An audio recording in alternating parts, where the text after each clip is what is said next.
All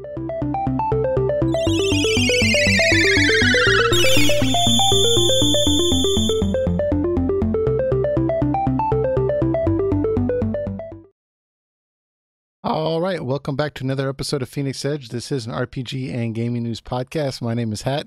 And I'm Eric. And today we have a lot to discuss here. So first things first, we're going to be talking about the recent article that kind of went viral surrounding Nintendo and whether or not they're getting out of the console market. I'm anxious to get into that, and I've kind of discussed that with Eric, so I know he's got some thoughts on it as well. And then we have the Final Fantasy X and Final Fantasy XII release dates for the Switch, and I guess I should say the Xbox as well. It's going to be coming out in April. We're going to be talking about that. And after that, we have an article surrounding 22 SNES games found in a data mine on the Nintendo Switch online app. Eric's got some more details on that, so we're anxious to talk about that. And then apparently, this has been going around for a while now, but apparently there is a deal being close to being signed, or we're going to find out more information soon surrounding Gamestop being sold. It's not confirmed yet, but there are two buyers that are in the midst of bidding for GameStop. So it'll be interesting to talk about that. And then we have Dragon's Dogma Dark Arisen coming to the Switch. I've never played that game, but I know a lot of people really liked it. The gameplay is supposed to be really good. So we're going to talk about that. And then we have some comments. And of course, if you guys have anything you want to say during this live stream of this podcast, please let us know and we will get to your comments as soon as we can. Speaking of which, let me pop out this chat here so I can take a look at it while we're talking. But before we get into anything, Eric, what have you been playing this week? Again, not too much. I've been holding myself out till the inevitability of the end of this month, which is Resident Evil 2 and Kingdom Hearts 3. But I did recently 100% Horizon, so I had a lot of fun doing that. That's a game I like to explore, get all the things, do the checklist. That's one of my points. That's easily one of my favorite games. I was really surprised because I thought I wasn't going to like it when I waited a couple of months for it to come out. And I saw it getting all these 10 out of 10s and I was like, man, that's overhyped. But once I eventually picked it up, I fell in love with that. That is such a good game. Yeah, and it has a world you really like, and it feels like a believable world because it seemed the way they set it up, the way the story is structured and everything, it like a lot of it makes sense. Mm-hmm. Of course, there's a lot of supernatural elements, like with the machines and how technologically advanced it is. But besides that, it seems like this is what would happen to people if they had to start from the ground up again with no memory of everything before from the old ones. So, I mean, it's a world I like to get immersed in, find out how people are. And it was just a great time overall. I did dabble in the Phantasy Star 2 a little more. It's harder to progress in that game because there's a lot of grinding to do to get the weapons and armor appropriate equipment, because dungeons in that game are really, really long and they're very, very maze-like. And the dungeons, similar to Phantasy Star 1, almost look exactly alike. There's some differentiation here and there, but there's a lot of similarities to each dungeon, and you can get very confused very easily. So it's a game you have to approach slowly to not go crazy. But I'm sorry, did you say you were playing Phantasy Star 1 or 2, or you dabbled in it this week? 2? Okay. Yeah, you know, there's a lot of things I do like about that game. I've played a fair amount of it recently, and I think that what you just said is completely true, though. Like the dungeons, man, you need a strategy guide for that thing. Not that it's, you know, ultimately that complicated, but you're just going to get lost. And, you know, you just got to take that with a grain of salt when you play some of these older games, that there's going to be some archaic features or some quality of life features missing that you may be used to from newer games. So yeah, and the thing is, Phantasy Star 1 and 2 in particular are not long games at all. like if you knew exactly where to go and just go like full steam ahead, you can beat Fantasy Star 1 in less than, I'd say, maybe 8 hours, and then maybe like 10 to 12 hours for Fantasy Star 2. They're not terribly long games, but 3 and 4 is where things start becoming a little bit more mainstream and easier to make out what you have to do next or where to go next. And Hmm. dungeon layouts are a little better, but um Fantasy Star 2, as great as a game it is, and I encourage anyone to uh try it just to know how RPGs were back then. You just Hmm. have to take with a grain of salt that there is a lot of what you just said, archaic features to overcome to truly enjoy it. Yeah. Yeah, for sure. So, but that's very pretty cool. Mhm. Obviously you're playing the Switch version, so that's a really really good version I found of the Yeah. game. It looks It's very it looks surprisingly good on a big 4K TV. Not to keep showing that off, but yeah. So I've never had anything like it, so I'm enjoying it. very cool. Yeah, I have been playing Tales of Vesperia on the Switch. Initially, I said I probably wasn't going to pick it up right on the release date because Kingdom Hearts 3 is right around the corner. However, as we got closer to that date, I got a little anxious about it, and I was like, you know what, let me just get it. So I still had a gift certificate or gift card from GameStop after I purchased my PS4 on Black Friday from there, that they gave me. So I basically got the game for free. So no loss there. And I streamed it on Friday with a couple of our listeners, and it was a lot of fun. Um, One of my biggest gripes of the Tales series that I've dabbled in thus far, mainly being Exilia, Zesteria, and then Berseria. So kind of the newer realm of the games was that often I felt like the gameplay was a little button mashy. Even on Berseria, when I put it on a hard mode, most of the time I could just kind of like swipe my hands over the buttons a lot and kind of point myself in the direction of the enemies, and I would just win. It wouldn't really be an issue. So that was kind of disappointing for me, given some of the stories and the characters and the world of these games I really enjoyed. However, with Vesperia, totally opposite experience thus far. Granted, I'm only, a handful of hours in, but, I died at the tutorial mode. I died at the first boss with the first boss was some guy named Magi, this crazy character. I don't want to spoil it any more than that as far as the plot line, but I died several times on battling that boss until I actually learned the game. I learned the special moves, the special skill sets. I kind of learned all the buttons, and I really had to get a good feel for using items and when to use my special combos, and just really get into it. And I had to get a lot of help from some of the veterans that have played this game several times, and I was able to beat that boss, but it was really satisfying, and I really, really enjoyed that boss fight. So this gives me hope that this is a Tales game that gameplay actually matters. Yeah, the gameplay is definitely really smooth on this. It's very straightforward, to say the least, and customizing your equipment. Things do kind of chain together, but it's more the later games do a better job of chaining skills together. But in this one, you can kind of like make your own type of combo deal, like something that has a better like frame skip Hmm. for another. Like I know Total Destruction is in most cases pretty OP, and when you're using Yuri, um, and you link that with something else. But Yeah. I mean, it's a better version of what Abyss and Symphonia gave, and I think it's Zelia when they really started going to the experimentation phase of the Tales series, and Hmm. results have been very on that. I mean, Vesperia is like, to me, the last really good Tales games. Like the rest have been like okay to dull to, Hmm. I've seen this before, and I mean they're going through the same steps again.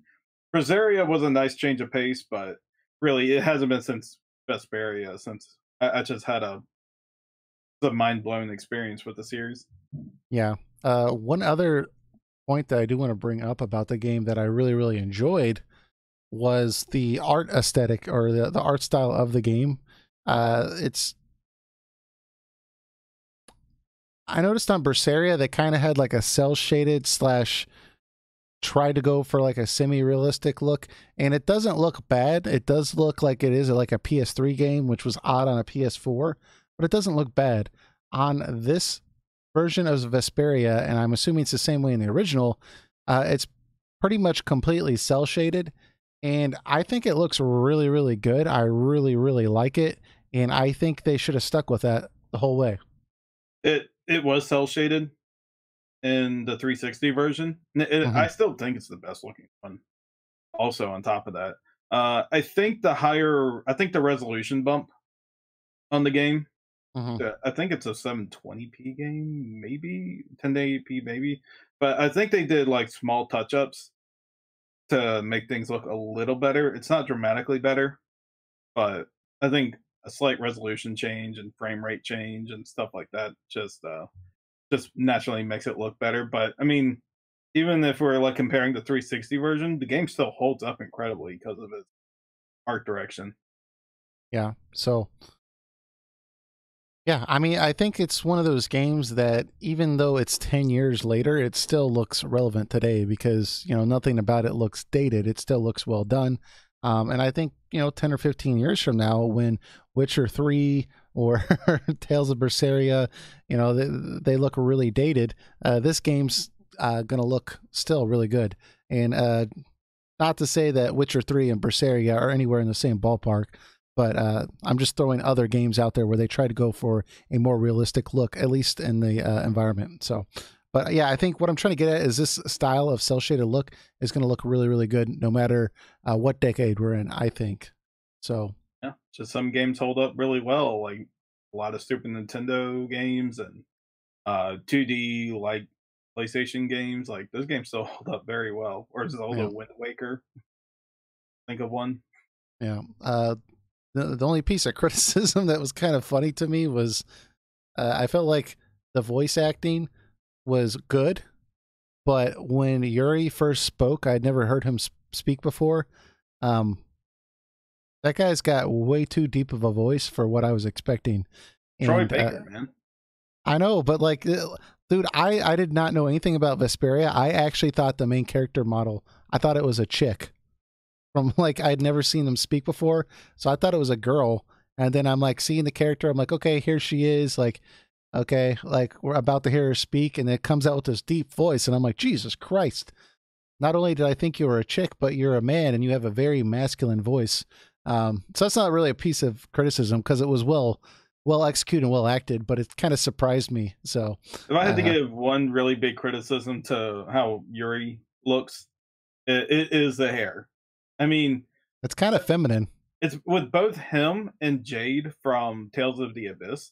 When I first saw Jade, I had absolutely no idea. I mean, like in the promo ad before I actually met Jade, I had no idea if that was a man or woman based on the Hmm. hair. If they just did something like scruff up his hair a bit to make it look a little more rough, or something like that, Gave him not like like a straight and beautiful gave him a looking. soul patch or something. I don't know. Yeah, or I mean, like or just simply that, just spike it up a little more. I know, I just said no more of the character some, but it would help. Uh, it would help distinguish more of that. I mean, that hair is just kind of too girly for me. Yeah, it's pretty suspect for me when I first looked at it, but after about an hour or so of playing the game, I kind of got used to his voice and it didn't really cause any issues. There was an old man in the town. His name is Hanks. That every time he speaks, he's just like really small old man, and he's got that typical, very stereotypical like old man's voice, like back in the day we went to the park or whatever. And he sounds just like that, and it cracks me up every time he talks. But it's well acted. It's just I just love when they like do stuff like that. But the humor in the game is really really on point. So thus far, I can recommend the game for everything I've played. Now, it might totally go downhill from here. I'll keep playing it and let you all know. But I'm probably going to stop playing it once Kingdom Hearts 3 comes out because it's Kingdom Hearts 3. I think that's a game that keeps getting better and better as you play it. And it does take, like, I don't mean to quote someone else, but an interesting take they had on it was that Tales of Vesperia is a game that makes you think something's going to go a certain way, like a typical anime trope, JRPG trope type thing. But then at the last minute, like turn it around on you, and not in the obvious "haha, we got you" way, but like in a genuine "this makes the story better" type of way, Yeah. and brings out more in the characters. That's what I like a lot about Vesperia and what it's able to do. It's a 50-hour long RPG, but I don't feel like it dulls out. Interesting. Well, I'll keep playing it, and we'll see how far I can get before Kingdom Hearts 3 comes out. I have been balancing that with Kingdom Hearts 1 still, just because I'm trying to refresh my memory on the series before I dive into 3. And you got 2 weeks left. You got some memory refreshing to do. Yeah, I'm not going to get through all the games before 3 comes out. I'm just going to end up recapping it via YouTube, just to get myself caught up on, you know, some of the characters and stuff like that. But you're going to do that and be like, I still don't know what's going on. Yeah, like most people. Yep, just like Nomura, he's directing it, and he's not quite sure.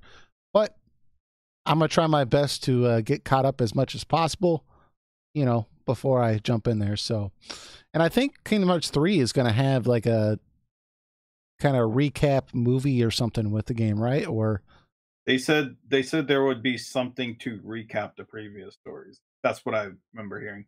I don't know exactly what though. It's probably like a a comic book or something. Yeah, I mean, when Kingdom Hearts 2 came out, they just had a CG scene of like events that happened in Kingdom Hearts 1 and Chain of Memories. And it went to 2. But that didn't really tell you what happened. It just showed you scenes of what happened. Yeah, so what are you going to do? I'll try my best, and hopefully it's an enjoyable game. So I haven't really been getting a lot of enjoyment out of the plot anyways this time through on Kingdom Hearts 1. So I've just been enjoying, you know, each world and kind of exploring that. So I think that's going to be a similar type of deal for 3. But let's go on and move on to our first topic here. That way this isn't a 5-hour podcast, even though some of you crazies out there listening to this like our longer episodes. So the Nintendo president, this is a newer president. His last name is Furukawa. I don't know how to say his first name. Let me do a screen share here. Our new Emperor Furukawa. Oh, there we go. That's perfect. So he came about, I think he came into control of the company right before E3. But he's a younger guy. I looked him up. He's about 47. You know, that's significantly younger than the past one that was like in his late 60s. So it's kind of interesting. But he recently sat down for an interview or a discussion, we should say, with, let's see, they're interviewed by a Japanese publication / website, NIKKEI, however you want to pronounce that. And it was translated by Nintendo Everything. But man, this discussion really sent off a bunch of YouTube videos for several days this week, and we just kind of want to weigh in on this. But I think the best thing to do is probably just to read this discussion. It's like 4 questions basically, so it's not really a huge discussion, so it's not going to take too much time, but that way we have the context, so for anyone listening, they'll be on the same page as us. So it starts off by saying, you've put a lot of consoles on software, but there's always a really big risk that comes with it. He says, we're in the entertainment industry. There isn't much we can do about that risk. To us, the guiding principle by which we operate is offering customers all around the world innovative and unique ways to play games. I don't want our developers to think too much along the lines of what should I do if we fail. My most important role is to facilitate an environment in which they can demonstrate their own abilities. I'm not a pro developer myself, so I leave the actual development to leaders that can tell what a good game is and what isn't. I'm gonna stop right there and say I think that's really cool that he recognizes, you know, I don't make games. I'm just good with the business side of things, so I'm gonna leave the game development to the game developers. I think that's really cool. Yeah, I guess that's a different mindset from other companies. I mean, of course, every business's purpose is to make money. So, like, if a product's not making money, then usually higher up step in and say, okay, why did this product not make the money it was supposed to? Was it bad marketing? Was it a bad Hmm. game? Stuff like that. I'm sure he'll step in for that, then, but I don't think he'll step in and be like, okay, you know what this needs? Microtransactions. We need to Yeah, make this free to play. And I mean, stuff like granted, that. we have some Nintendo free to play games on mobile, but they Yeah, don't well, try to disguise it. They know what it is. for sure.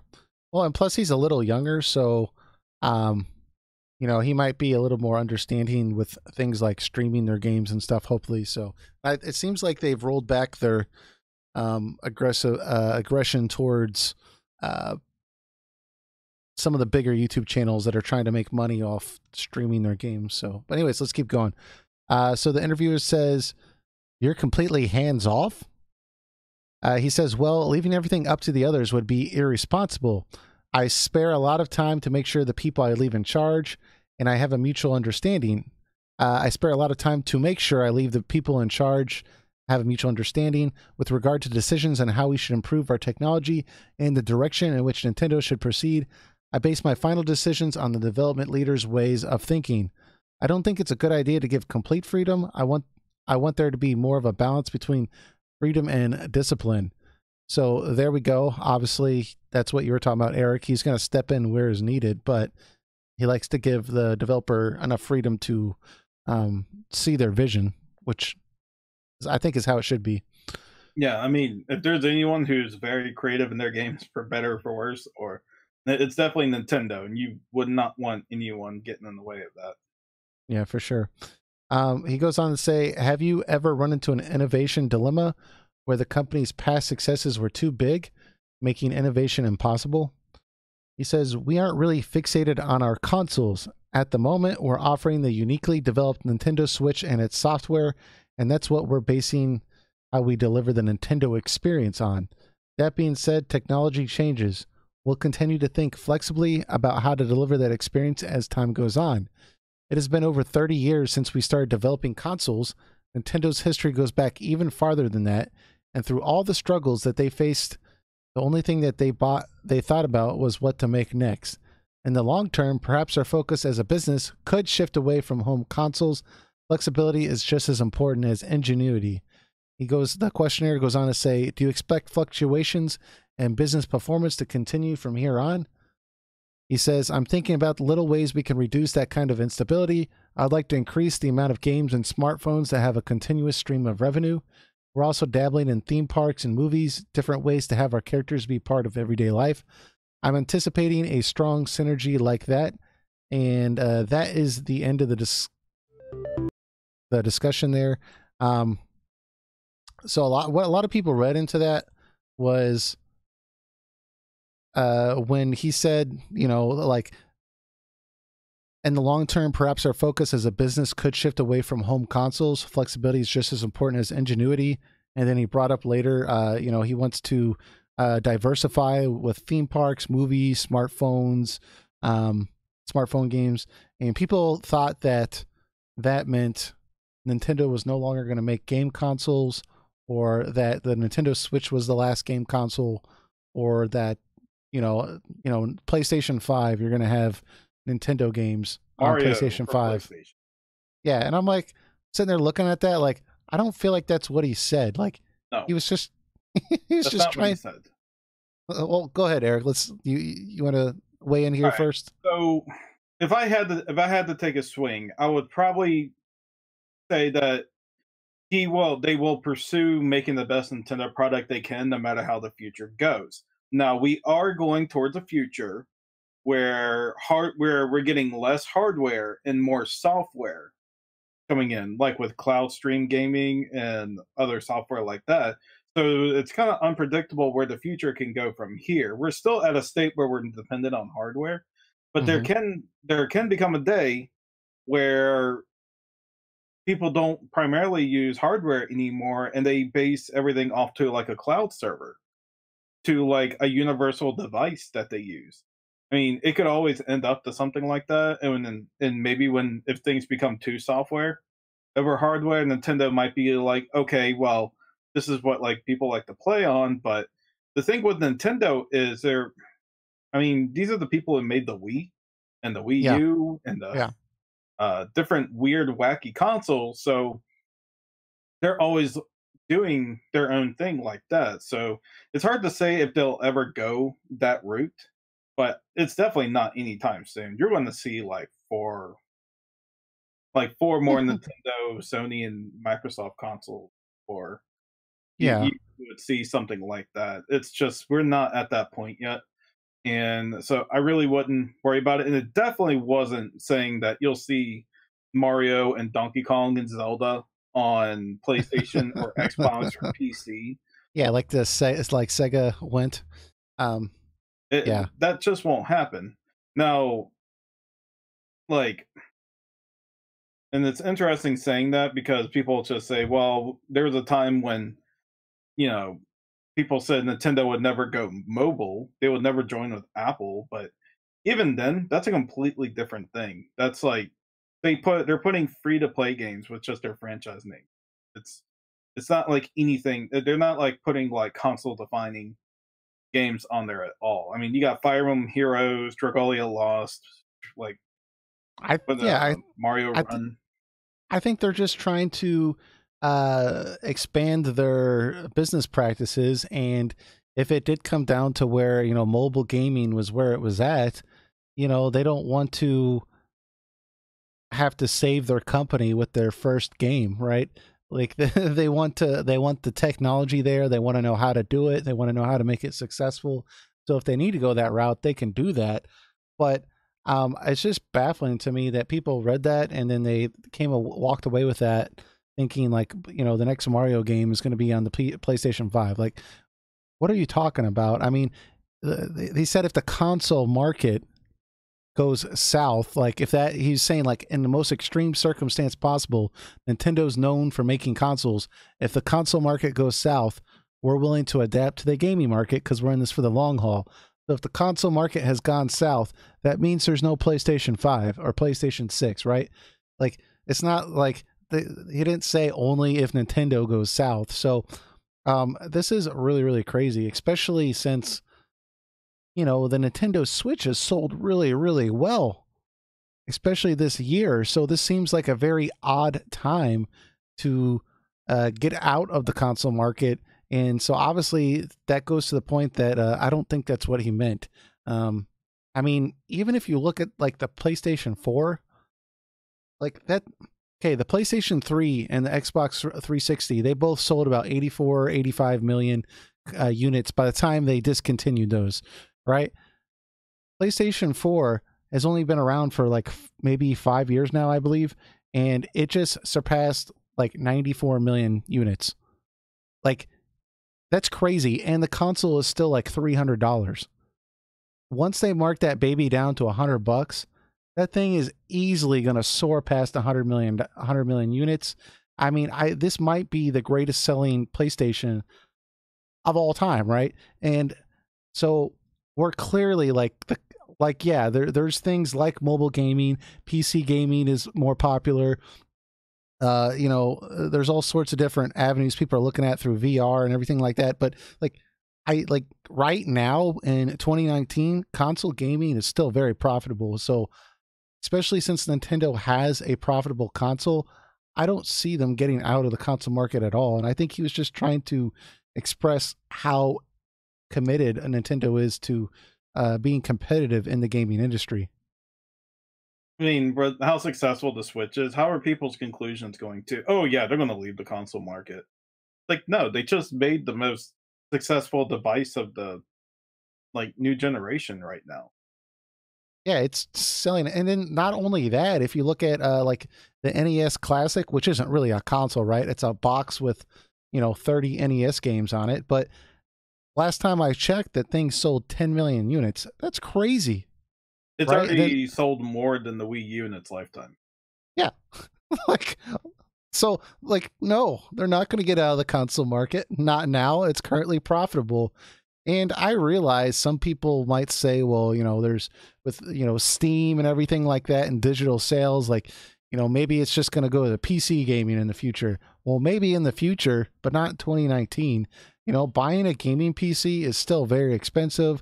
Then you have to figure out if your game's going to run on your PC. Like, that's all fine and dandy. I enjoy PC gaming, but I don't think that's the route people are going to go. And I can't see hardcore gamers, or even like non-hardcore gamers really looking at like a mobile phone, for example, as like cutting edge next generation, right?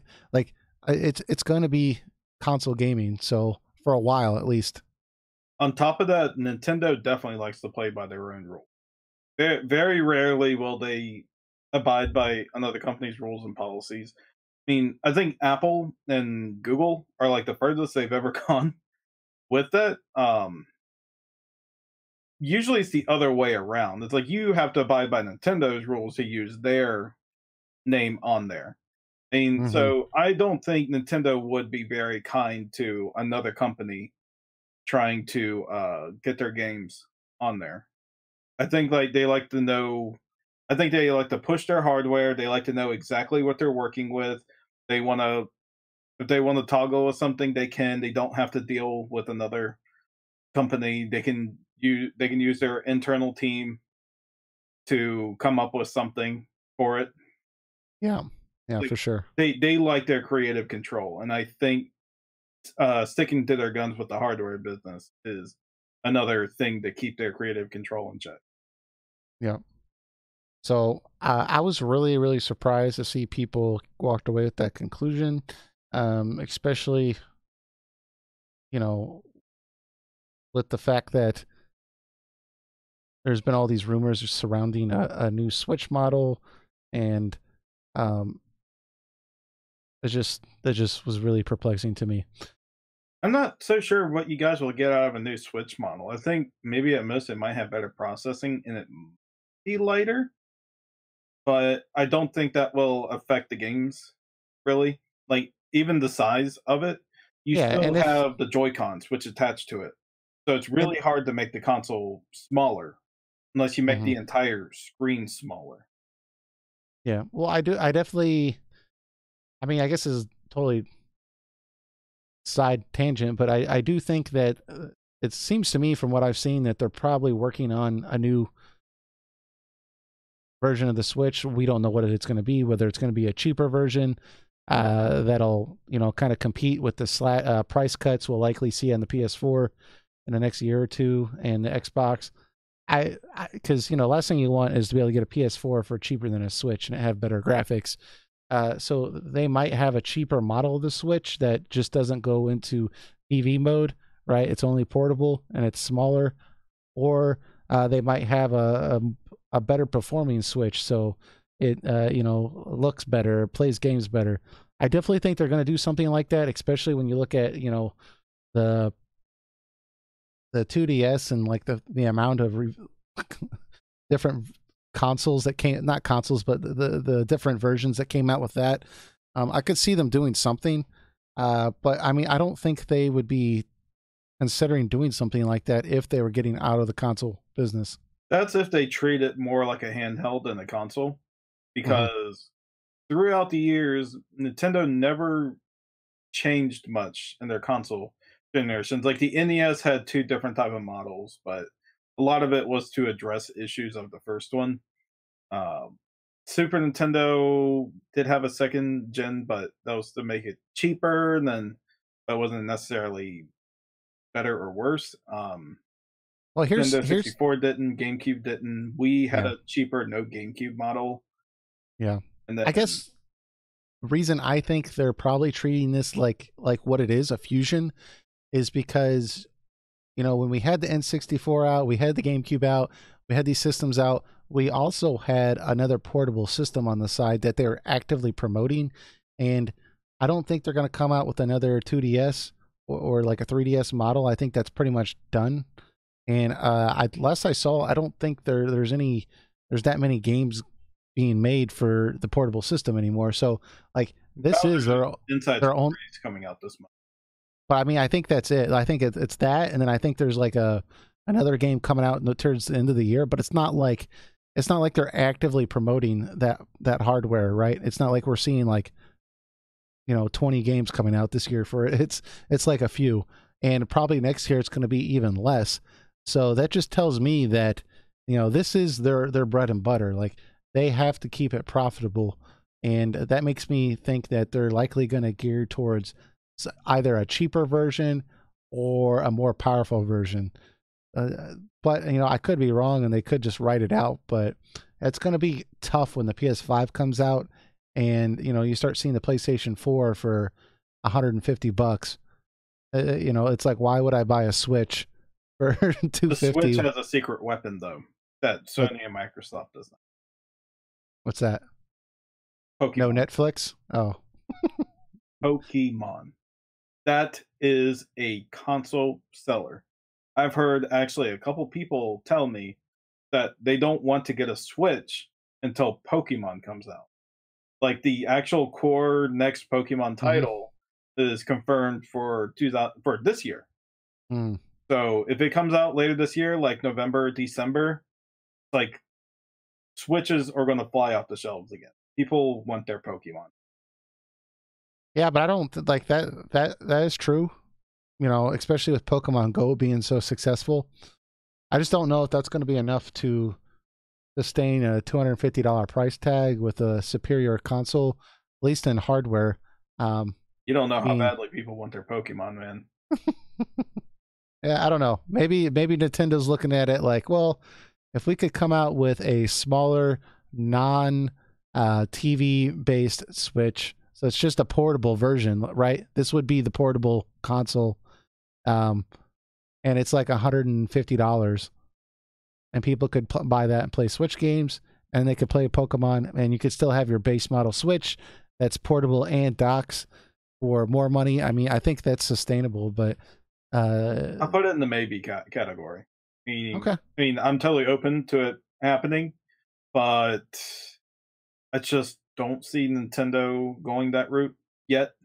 Yeah. Well, I do see 2020 possibly. I do see people saying that they're pretty sure this is going to, from what they've seen, that this is likely going to happen 2019 holidays. I don't see that happening at all. Although Nintendo could do that.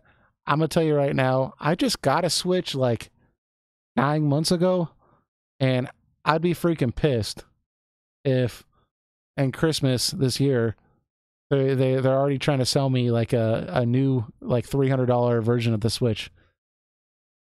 I'd be upset. I think 2020 would be better, but Nintendo's probably not looking at my time schedule. They're probably looking at when they launched it. So, but speaking of the Switch, they got as we said earlier, there was a leaked. It's still in rumor territory, but it's a strong rumor, very strong rumor. That's been circling around the internet today, and the recent update that the Switch had, people have been looking in its code, and what they found were 4 emulators, a code for 4 emulators, and 22 listed Super Nintendo games on it. So basically that means that there's a very strong chance that we may be seeing Super Nintendo games make its way to the Switch pretty soon. Like similar to how NES games are being released right now through the online service. Yeah, I'm gonna pull up the game list here. I already got it here if you want me to list it. I just pulled it up. Yeah, it looks like we got Super Mario Kart, Super Soccer, Legend of Zelda: Link to the Past, Demon's Crest, Yoshi's Island, Stunt Race FX, Kirby's Dream Course, Hoppin' Twin B, Star Fox, Contra 3, Kirby Superstar, Super Ghouls and Ghosts, Kirby's Dream Land 3, Super Metroid, Super Mario World, Pilot Wings, F-Zero, Star Fox 2, Super Punch-Out, The Legend of the Mystical Ninja, Super Mario All-Stars, Breath of Fire 2. Not excited about all these games, but there are a lot of great games on here for sure. Yeah, I mean, those are definitely some great ones on there, and that's definitely ones that people would be asking for sure. Like I mean, you got Zelda, Metroid, and Mario, even Breath of Fire 2 on there from Capcom. That's usually the classic that makes it on there. Uh, it looks great. The lineup. I think if it's coming to the online, like similar to NES's, it'll probably release like games a month, maybe four. So, and this is how it's listed. The way the list you just went down is the Mm-hmm. way it's listed in the code. So people are thinking that they may come out in that order over time, but it would be weird that uh, Super Mario World would be so far down the line for it being a console, like coming out with the console, and that's like the game that most people have played. Yeah. Um, so I'm not sure if it goes in order, but it could. I mean, Super Soccer, Super Mario Kart, and Zelda: Link to the Past would be a pretty good starter. I mean, especially if it has online multiplayer. Super Mario Kart, that would be awesome. Yeah. I mean, I could see this stuff happening, like them adding some like really juggernaut games on there. I think it would be uh, really a good idea for them to expand on this some more. Yeah, I mean, they have a Nintendo Direct soon, so people are thinking that they may say something on that, or there's a rumored Nintendo Direct. I'm sorry, that may be coming soon. So if it's been put in the code recently, then there may be a chance that they may be ready to announce it, because they did promise that SNES games would be coming down the line in Mhm. some form. I don't think Virtual Console. My prediction is I don't think Virtual Console is ever going to come out. I think they're going to do everything through their online stuff now. Like if you pay the 20 a month, then you can play these games. $20 a month. No, $20 a year. I'm sorry. Oh, I was like, I Yeah, was like, man, whoo, that's yeah. expensive. I Uh, wouldn't go into that, but yeah. but it also opens the ideas that there may be more coming out because they're I'm going to guess. Well, the four emulators in there. The first one's the NES one. I'm going to guess the second one is the Super Nintendo one. So that leaves a mystery what the other two are. Could they be Game Boy, Game Boy Advance, or could they be like N64 and potentially GameCube? I think GameCube would probably be probably a little too expensive to be just $20 a year. Yeah. But I think anything before that would be fair game. Hmm. Like having N64, the Game Boy Advance, the Game Boy Color, Game Boy. I mean, they have so much of a library they can go with there. I would be excited if any of those came out. Well, if you think about it too, right? I saw recently where, as a comparison, Sony has stated that they have 90 million annual subscribers to their online services through their their console, and that's a lot of revenue that they make on an annual basis They through all that. pay for PlayStation Plus. Yeah, that's what Sony said, which is crazy. Hmm. Wow. That's a lot. Um, Now, I'm sure Nintendo's looking at that and thinking like we want to emulate something like that, and especially that's what their president said, right? They want to look into things with reoccurring revenue, and so adding like N64 games on there and SNES games on there, and Game Boy Advance games, etc. Like that, I think could do that. I mean, there's a lot of nostalgia there. There's a lot of great games there. There's no real reason for them not to do that, unless they want to sit there and like re-release them one by one for $20 on the Yeah. Switch, If you you know? think about it too, the average person probably buys like 2 to 3 games on there on the virtual console. Hmm. And NES games were like $5, Super Nintendo was $8, N64 I believe was $10 for a game. So if you think about it, if you're getting uh, and that's like just like maybe $20-30 total. So if you're getting that amount from people a year on your online service, it may be worth it to just put those games on there. Yeah, you're gonna get more money collectively for all these games than if you sit there and tried to drop them one by one. I mean, at least I think so. So Yeah, it'd be I think it'd be more money and to get 20 a year from the person instead of like 2 or 3 games bought on the virtual console store and they never buy anything again. Like, because I think it's actually just, I think it's just, um, I don't think the majority buys a whole ton of virtual console games. Yeah. Like you and I do. Like we Hmm. like if there's something cool like on like at the time like on the Wii U or the Wii, like oh yeah, we want to play it on this new console. Uh, I mean that's us, but a lot of people like may just buy 1 to 3, the average Hmm. consumer. So Nintendo's thinking, well, I can get 20 out of them, and it would be worth it on that end. Because Well, the thing is, once you get a subscription from somebody and you've set it to auto renew, the majority of people are going to forget about it. I've been, especially if it's $20. yeah, I registered for Nintendo's monthly thing, and initially I was going to sign up for the annual subscription, but I think I just checked the monthly. Like, yeah, just let me give this a shot, and then we'll see. And it just occurred to me now while we're talking about it, like I never changed it to annual, so I paid 3 months now, I think, at their monthly rate as opposed to their annual rate. So, I'm sure there's going to be lots of people that will sign up, maybe not even play the games, and so not that that necessarily appeals to Nintendo, but that's just easy money. And if they could go more like what you're talking about, which I would call like the Amazon philosophy, like okay, pay your monthly annual fee and you just get like bucket loads of services, right? You get, free Nintendo 64 games, free SNES games, free Nintendo games. Like obviously, you don't get to download them and keep them forever, unfortunately, but you just have to play them online. That kind of sucks, but I understand. Um, Game Boy Advance games and just like constantly like pummeling like hit after hit in there. Like, dude, people are gonna buy it. So Oh yeah, and the caveats too that you have to online check when you yeah, play these you games. can't So you can't be offline. Yeah, that sucks. I guess that's another thing too, but at the same time, it's you're not paying extra for those games. You pay the 20 a year, like you said. You got the online service, you got the games, Yeah, and all you need. but Honestly, that's all I need from Nintendo. Just make sure there's good online and throw a couple NES and SNES games a month at me, and I'll be good. yeah.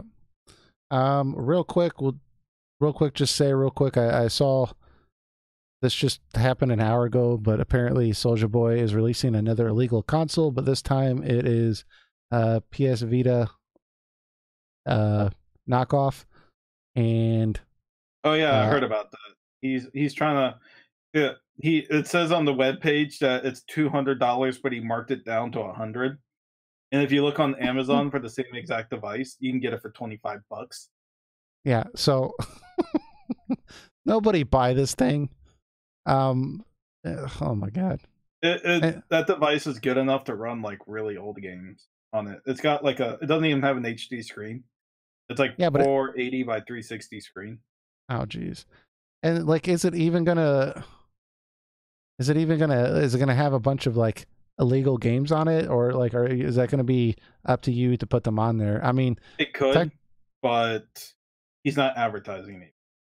yeah. Well, he learned one thing, you know, and there is a market for offering devices to let you, put ROMs on and such. So, but I would definitely go elsewhere. But anyways, I just wanted to kind of throw that out there because I just saw some articles posting on that, and I was like, oh, what is this curious story? Soldier Boy is back at it again.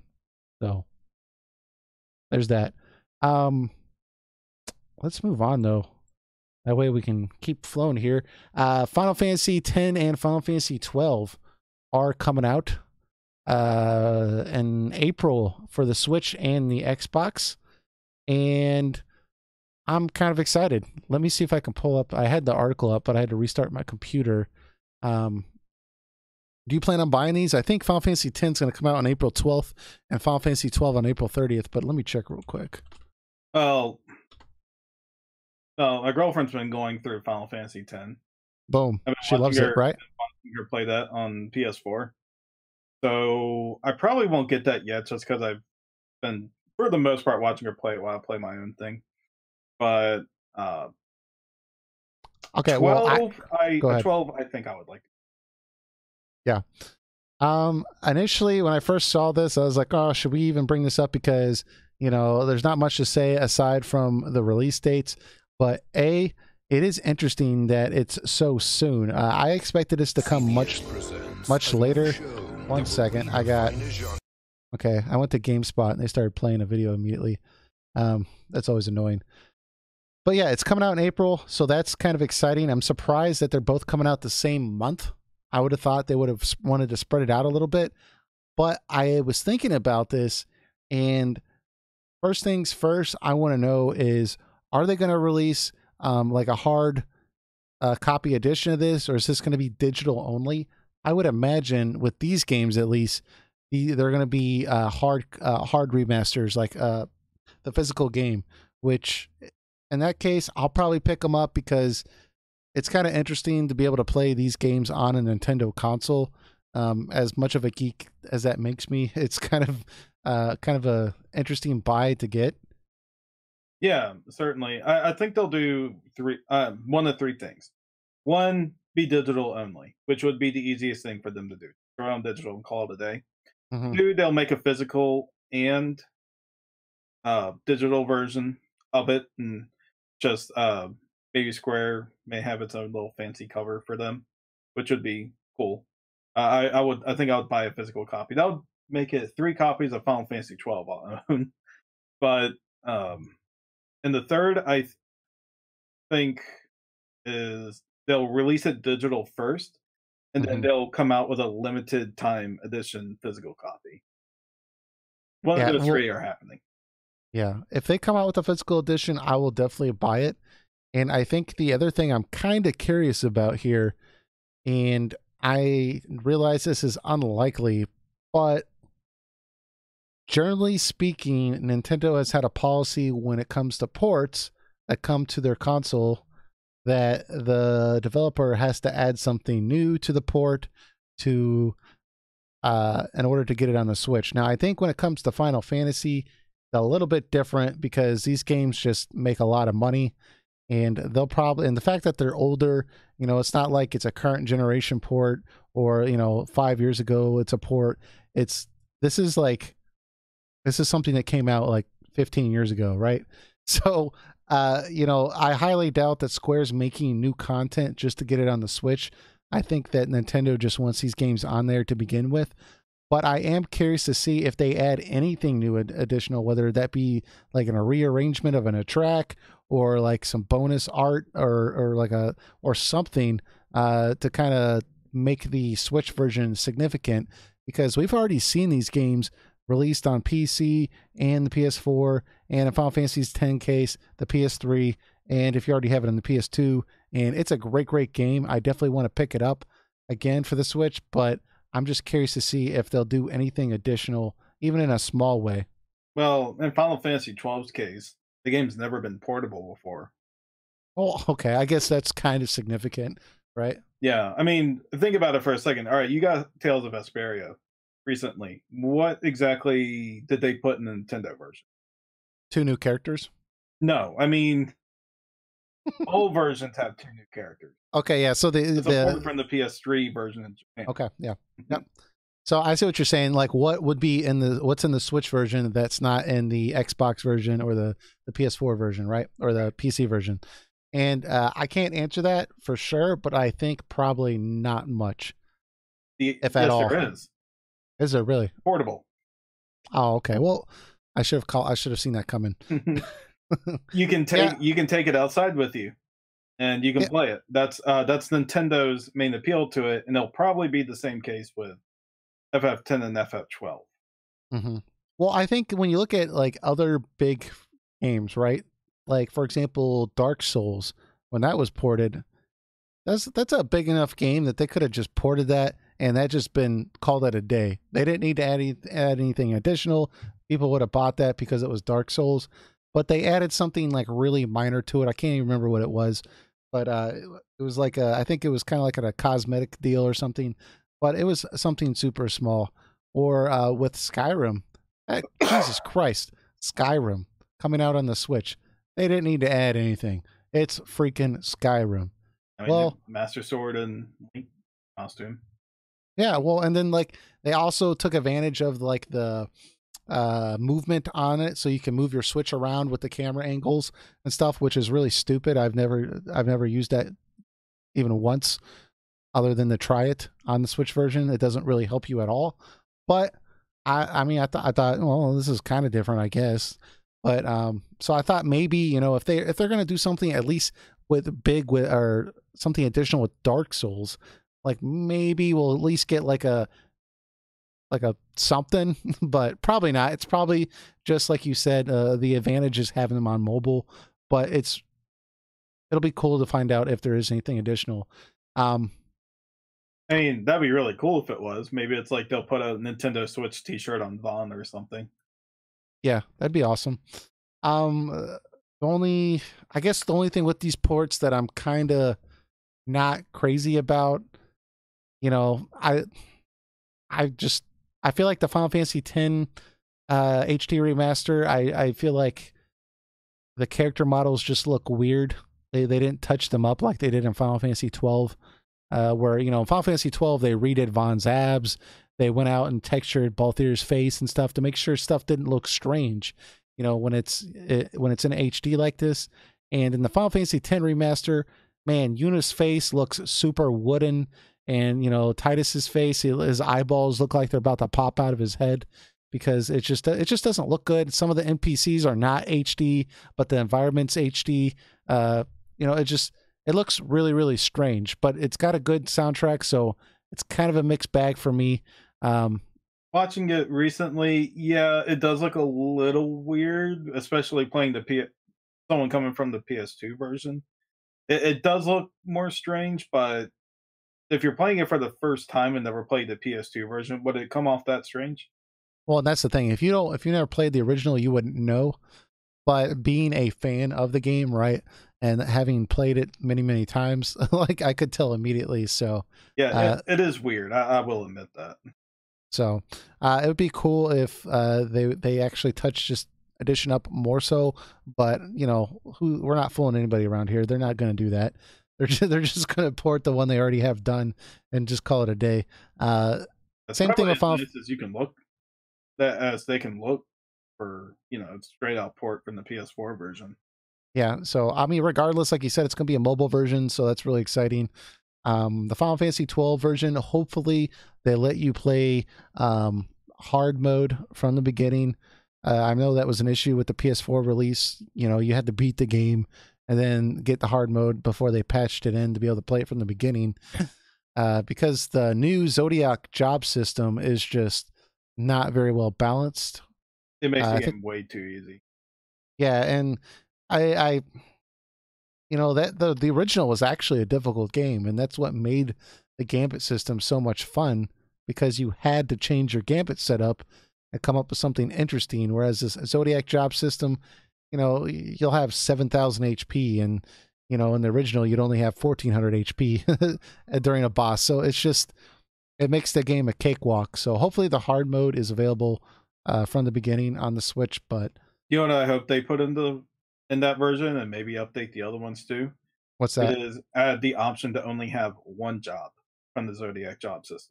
Yeah, like why don't they just do that? I mean, because what they did do is they added the Zodiac job system in, just like you said, but then they added an additional job, which gives you access to twice as many HP upgrades and stat upgrades.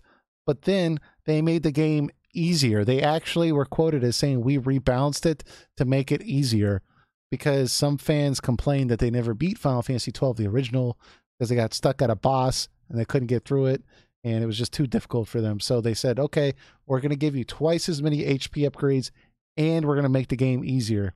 And that's not just HP upgrades, it's skills and defense and MP and everything like that. But it just why did you do that? Why are you doing that? We still haven't got the original HD remaster. I wish that's what they would do. Give me access to play the original version or the Zodiac job system or the new Zodiac job system. Just give me an option to play all three, whatever one I want, and then I would be happy.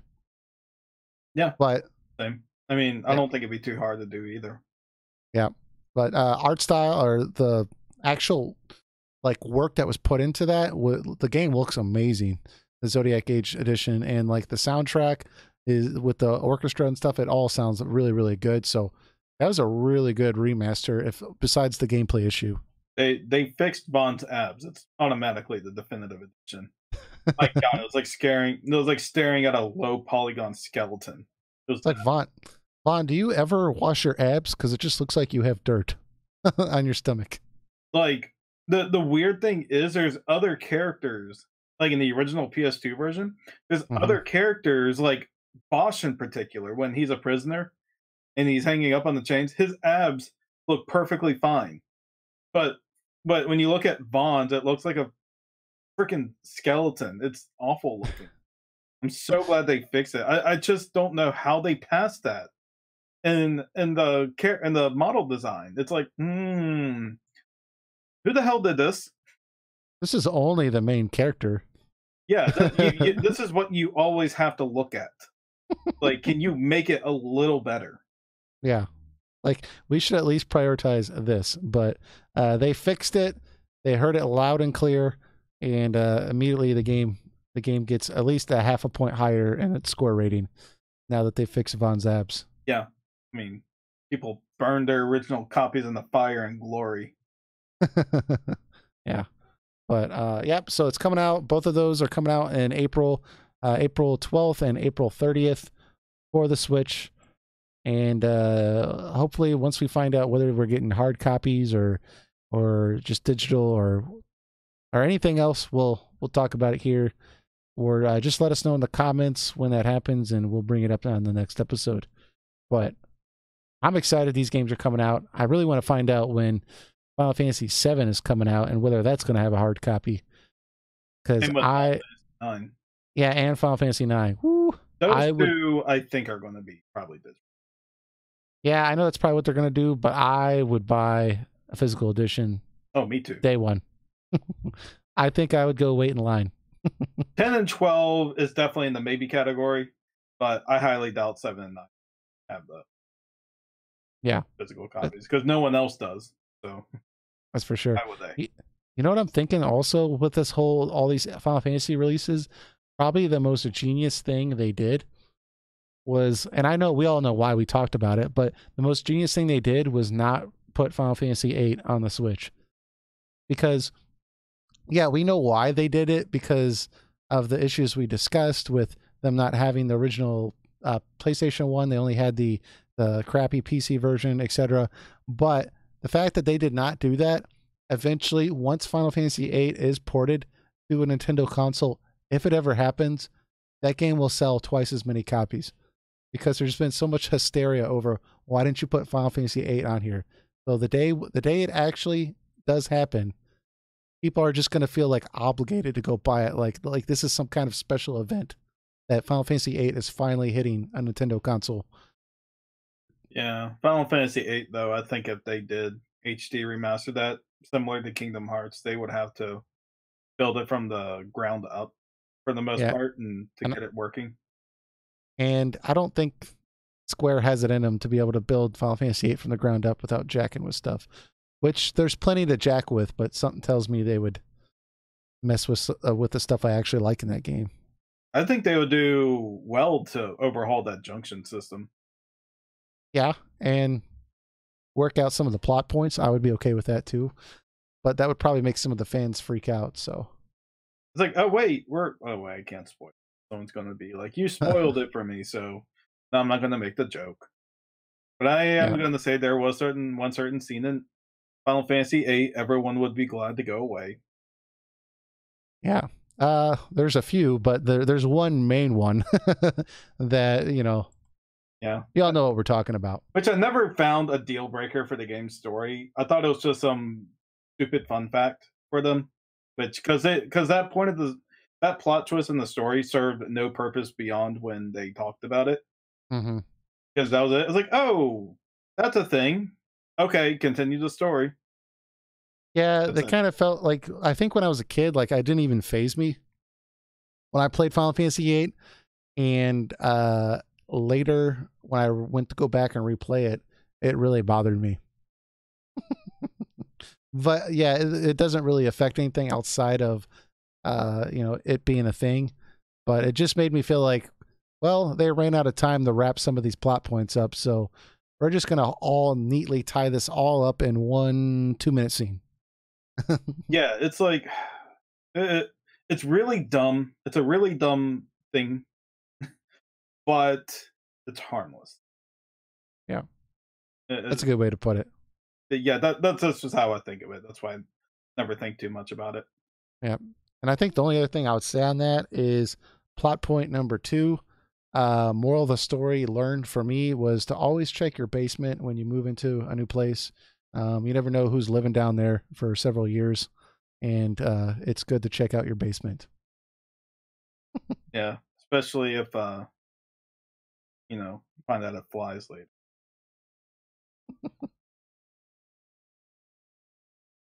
Anyways, Anyways,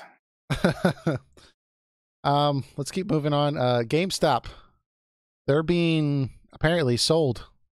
So there was some talk about them wanting to be sold or someone to come in and buy them.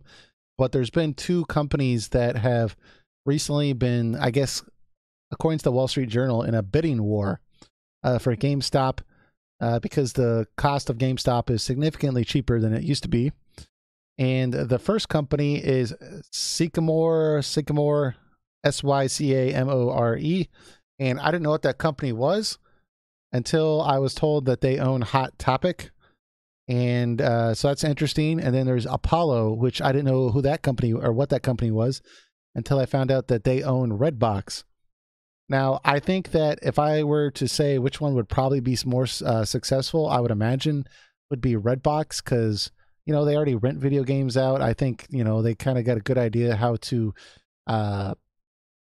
make that happen. I'm not sure what. Redbox is already slowly falling to digital rentals. Yeah, I don't know. I mean, to me personally, neither one of these companies make me feel I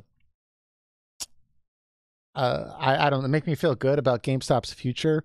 I wouldn't want either one of them, but if I had to pick one, I would probably pick Apollo because of Redbox, just because I don't think I've ever bought anything at Hot Topic.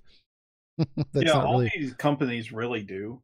Their specific purpose of company is to buy other companies and just throw money at them, and then the companies that are under them give for like percentage of the profits back to them, and they overall make more money than spent on them. Yeah, it's just a purpose. Yeah, I think that I'm kind of surprised that another bigger company, one in particular being Amazon, is not swooping in to buy GameStop, because I've been reading in the news that Amazon has been in discussions to purchase Target because they want to get into brick and mortar business and compete more with Walmart. And they already own Whole Foods. And, GameStop is quickly becoming some people's Amazon's becoming some people's choice for purchasing video games, because they'll deliver the game sometimes and the same day delivery. And I think if they just bought GameStop for probably really cheap, they could just swoop in right now and buy it. God knows Amazon has enough money. They could have day one sales or day one deliveries all day with GameStop's already pre-established stores and factories. Like, I think that would be a really good purchase for Amazon. It could. I think that makes a lot more sense than Apollo, who makes Redbox. Well, like I said, these companies are in the business just to make more money. Like, yeah, I understand. So, well, that's what most businesses are, right? Yeah, so, I see what you're saying. Like you said, they bought Hot Topic and they bought GameStop because they believe there's still some value left in them. So, I mean, they'll next buy a swimsuit selling company. I mean, they're purely in it for the profit of it, not necessarily to, I guess, innovate the industry, or it's not part of a bigger company where it fused together with them like Amazon. I just look at it like, GameStop is on its way out, and I hate to say that or see that because I like buying physical editions of games. We were just talking about that with Final Fantasy 10 and 12 and, 7 and 9.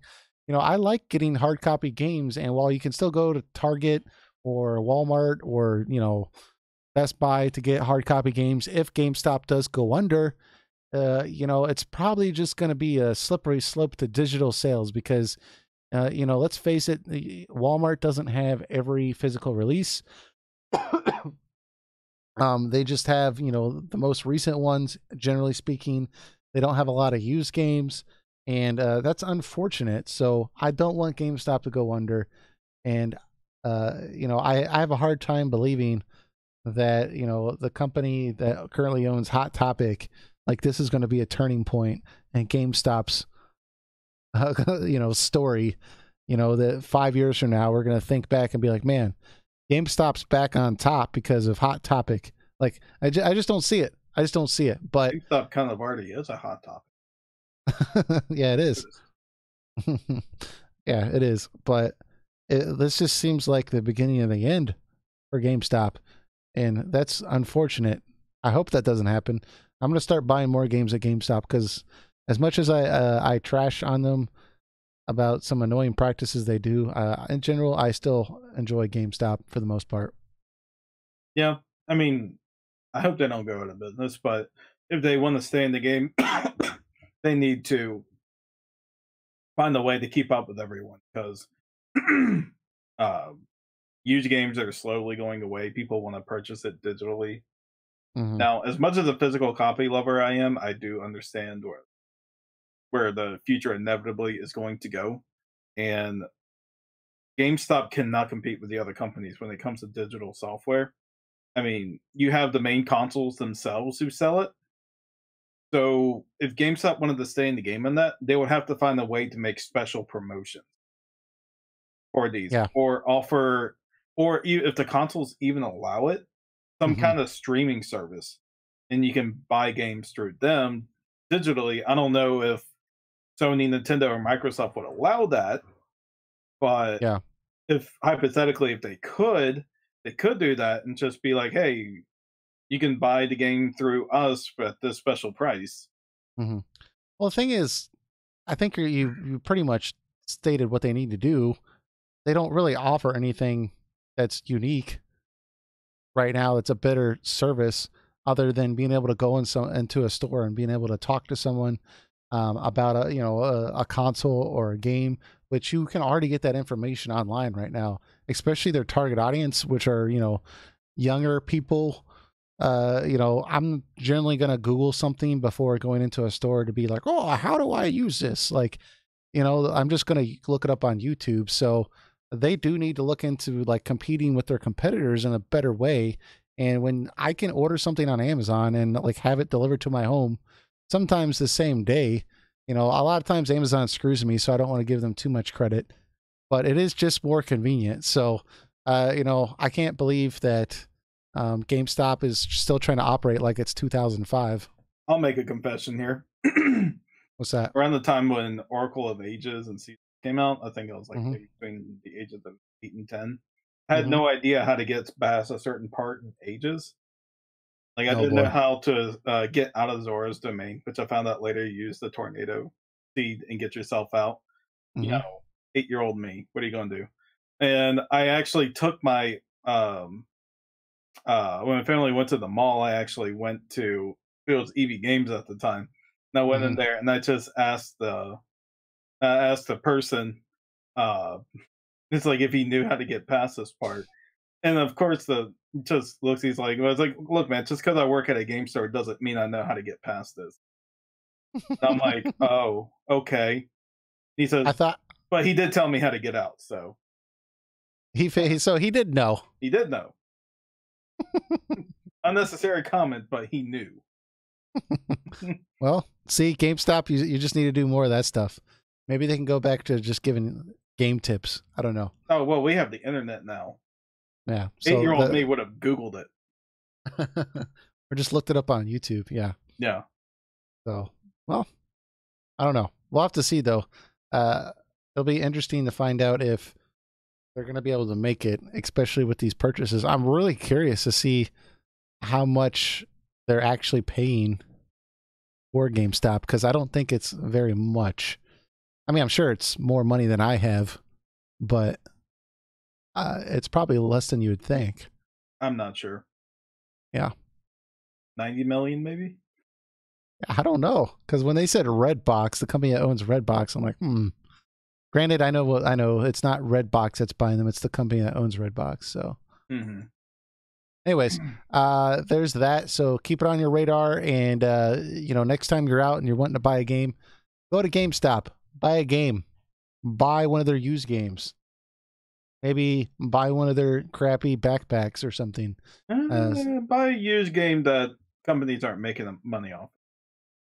Yeah, or just buy that. But show GameStop some love. Let them get some revenue in there, and that way we can keep physical games around, at least for the foreseeable future.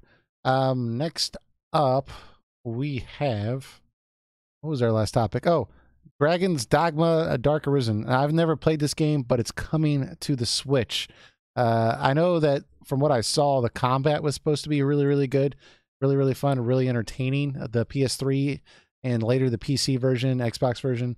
But I've never played the game. Did you play it at all? I played the original one on PS3. Pretty good. Okay. Do Do you want to give people a rundown of what type of game it is? It's essentially an open world quest structure based game, similar Yeah, to it seemed like it something was like Skyrim or your mm-hmm. typical MMO type-ish open world game with NPCs, and then you progress through the main quest and stuff like that. What made it appealing looking when it first came out was the boss fights with dragons, and there's like footage. I mean, you can climb on the dragons and stuff like that, which is really cool. The combat's pretty good. The story's interesting enough. The music is good here and there. I think for a first time, Capcom did pretty decent. I wouldn't pay $60 for the game, but I think the game's going to be only $30 when it comes out.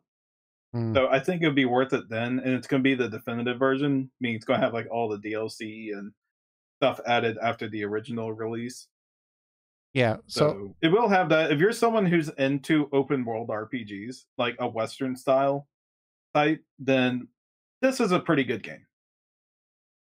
yeah, this seems like from everything I saw, people said the story was very lackluster. The quests were very bare bones. The towns weren't particularly unique, but the gameplay, like the battles, were supposed to be really, really fun. The progression system was really fun. I think you said the battles with dragons and stuff like that was really enjoyable. So it seems like if they could just like take this game and then mix it with Skyrim, like the gameplay from this game and like the everything else from Skyrim, we would have a great Elder Scrolls game. Yeah, I think they set a pretty decent foundation. It's a very good it's the easiest way to compare it to people understand. It's a good 7 out of 10 game. Interesting Type of deal. Like it's not perfect. It has flaws, but for if it's gonna be 20 to $30 when it comes out, I think it's worth it at that price.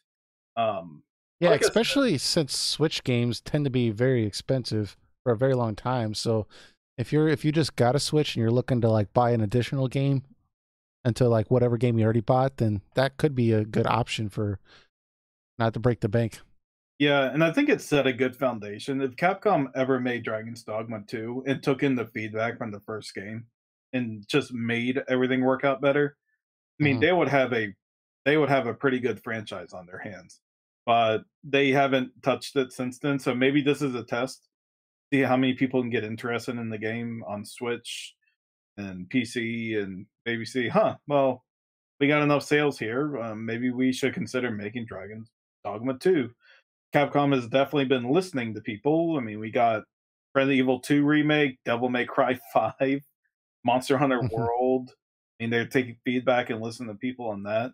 I mean, they've had some duds like Marvel vs. Capcom Infinite, but they've been doing really good so Yeah. far. I mean, they've been they've definitely been the people pleaser lately. Mm-hmm. So it's always possible, right? Cool. Do you remember what the release date was? That release date was on that, or do we not know yet? I think it was April. April. I think. Okay. I will double check. Okay, perfect.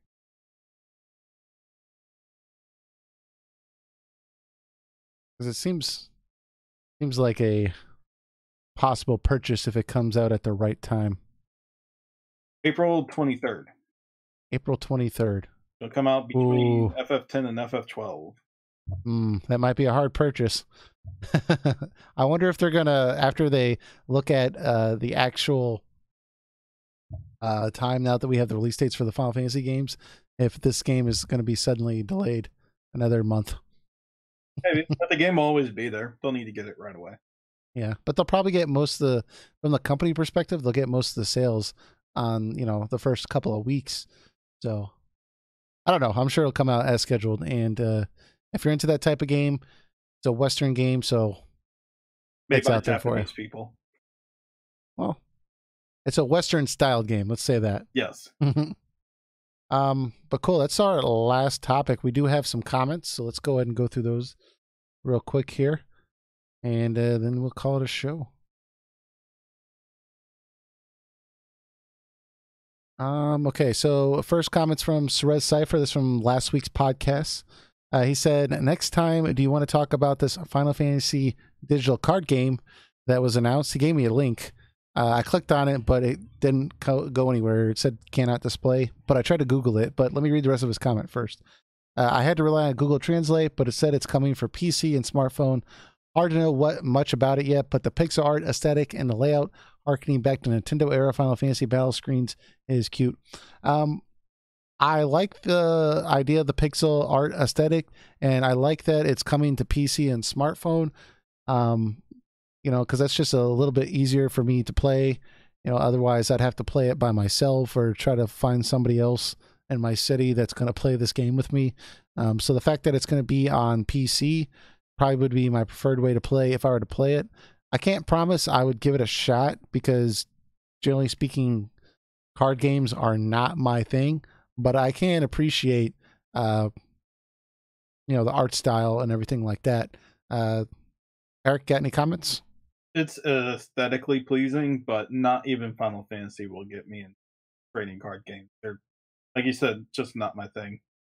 Yeah, they've never really been my thing. I mean, I played Pokemon trading card game when I was younger, and I tried to get into Magic, but I just could not get into it. I mean, there are people who are just so involved in it and like so immersed in it, and I as beautiful as the artwork is in the Magic cards, I mean, I just had no fun playing them.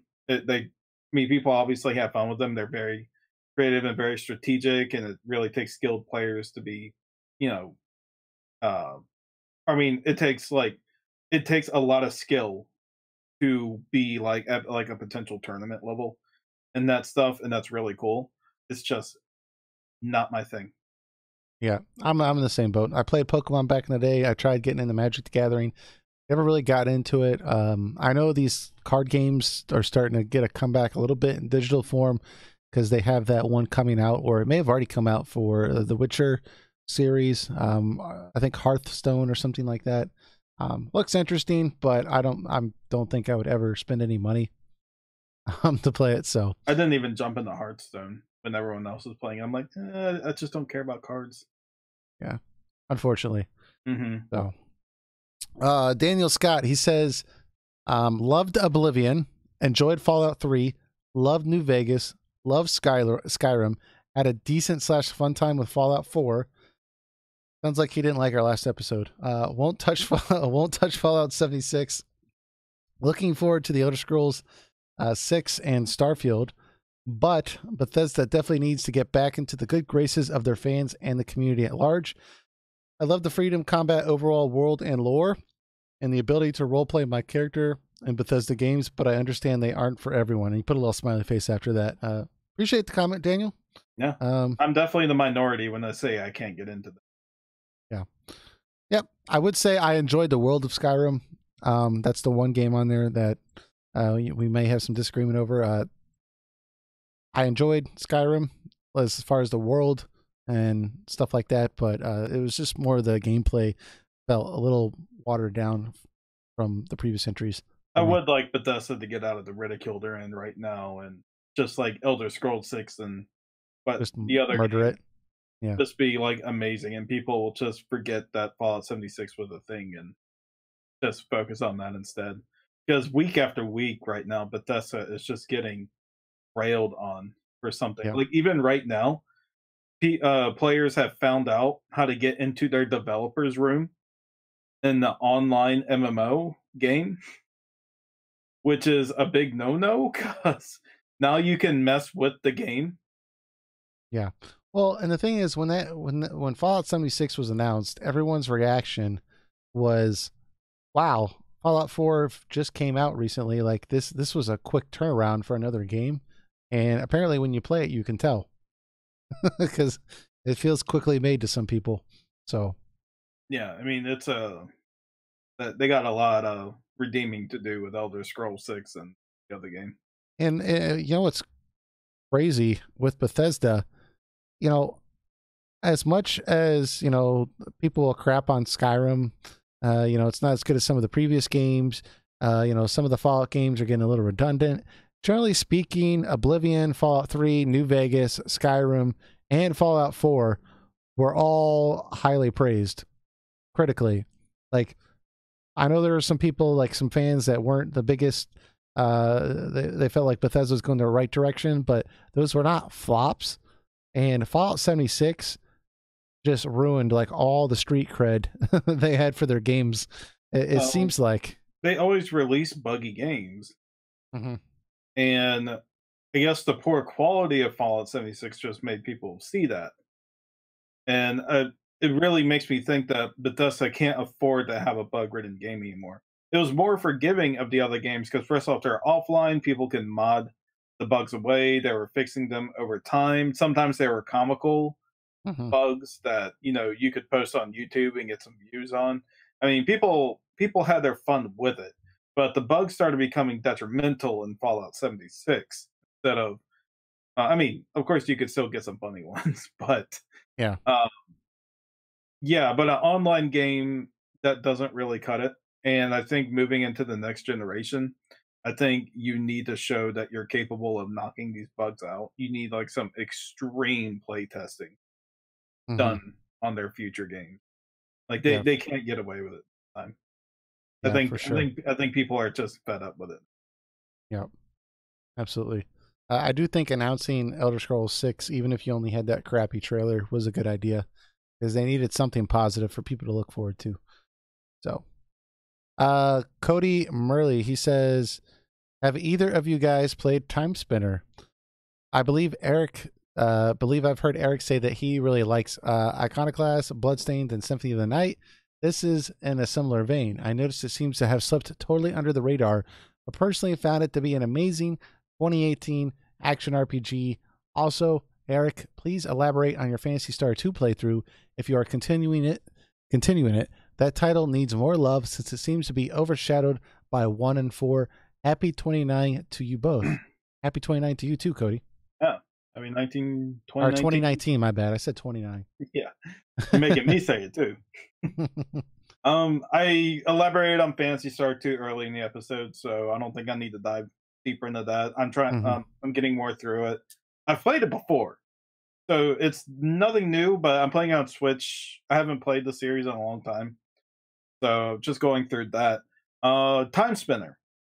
Very good game. If you're someone who liked the DS Castlevania games like Dawn of Sorrow, Portrait of Ruin, Order of Ecclesia, like the UI, the feeling, and the aesthetic and everything feels so much like that era of Castlevania, Metroidvania type games. Mm-hmm. And if you're into that, this game definitely serves you well. It's not a particularly long game. You can beat it easily less than 10 hours and fill up like do 100% completion on the map and get all the endings with it in less than 10 hours. But it's a cheap game. It's like $15, I think. And I had a blast playing it. The bosses were fun and creative. How you could customize your orbs on your character was really well done. The story was interesting. I liked how you shifted between the past and the future. You affected things like in the past to gain access to parts of the map in the future and vice versa, that type of deal. And if you're a Metroidvania fan and like those type of games, Time Spinner is definitely up your alley. I mean Yeah. I think that's a must for a lot of people. Unfortunately, I haven't picked it up, but I've watched a lot of it just from when you were talking about it. And the art style is really, really appealing to me, for one. So it's definitely been on my radar to pick up. But like he said, there's been so many other games that have been out that I've kind of overlooked it, unfortunately, because it seems like it's more a platformer than an action RPG, right? Yeah, it's a platforming game. Yeah. So that's Exploring platforming. Yeah, so I'm not totally against platformers, but that's not my favorite style. They can be fun, but it's not always my favorite thing. But sometimes I can get a good time out of them. So that's the main reason I haven't gotten into it yet. But I will give a piece of advice to anyone who does buy the game. If you're someone who's familiar with Metroidvania type games and know how to know the ins and outs of how they usually work, set the game to a harder mode, like from the start. Because I played through normal and it was so easy to get through. I just kind of know the in and out workings of it, and because of that, I was able to just take things down so easily and know how like puzzles and reaction things would end up. So I do recommend bumping up the difficulty a notch or two when you start it.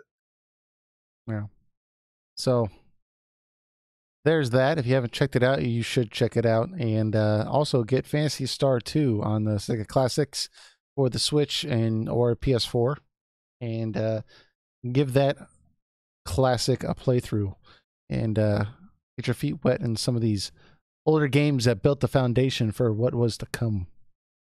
We have our next comment was from Ozymus slash Joker.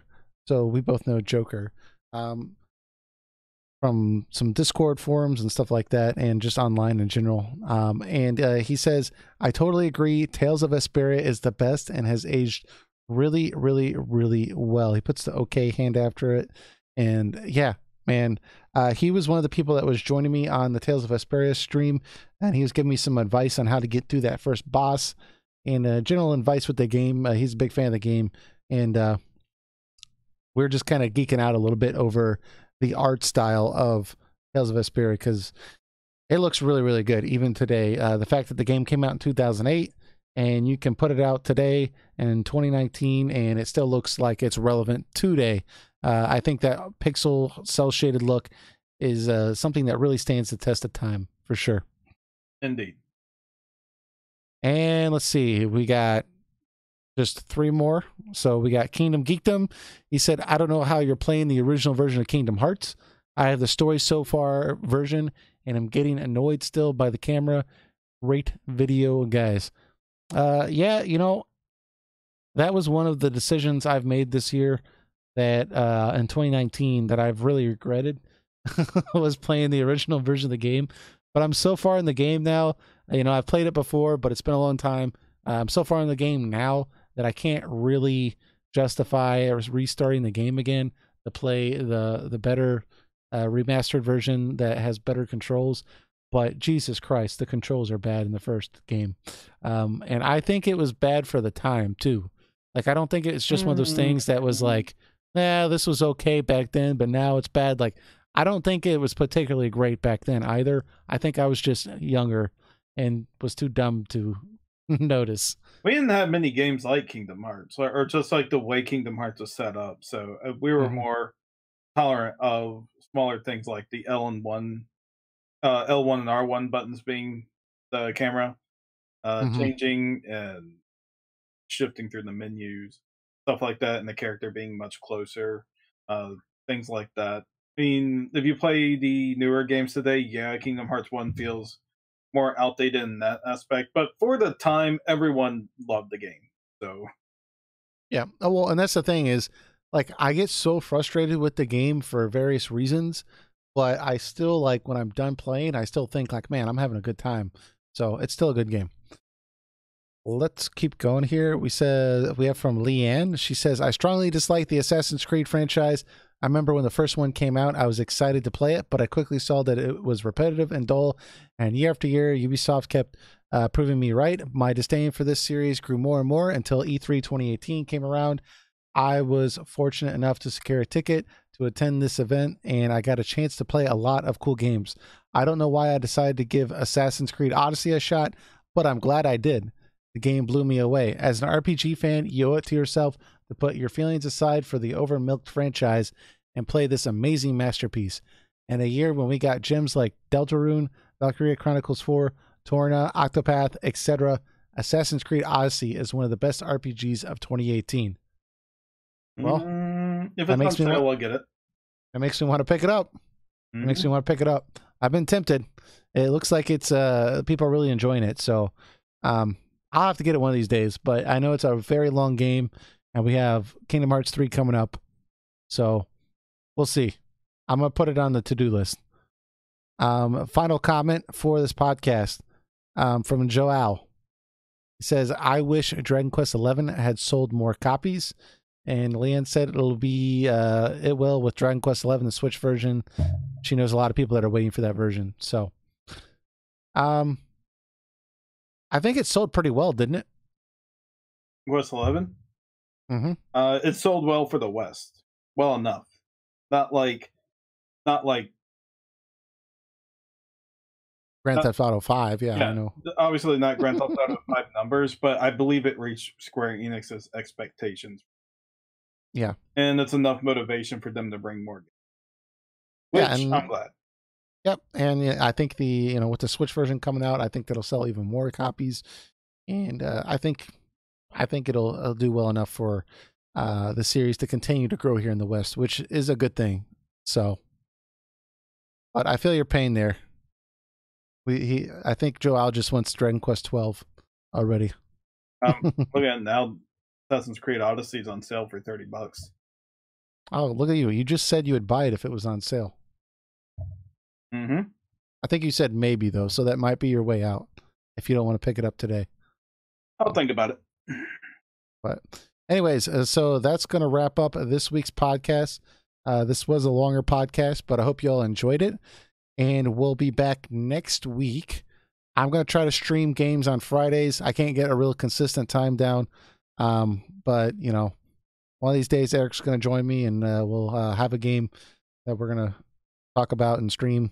But at the very least, I'll be there on Friday to stream something. If you guys got any comments or suggestions, go ahead and leave it in the comments. Otherwise, we'll talk to you all next week. Take it easy, guys. Sure.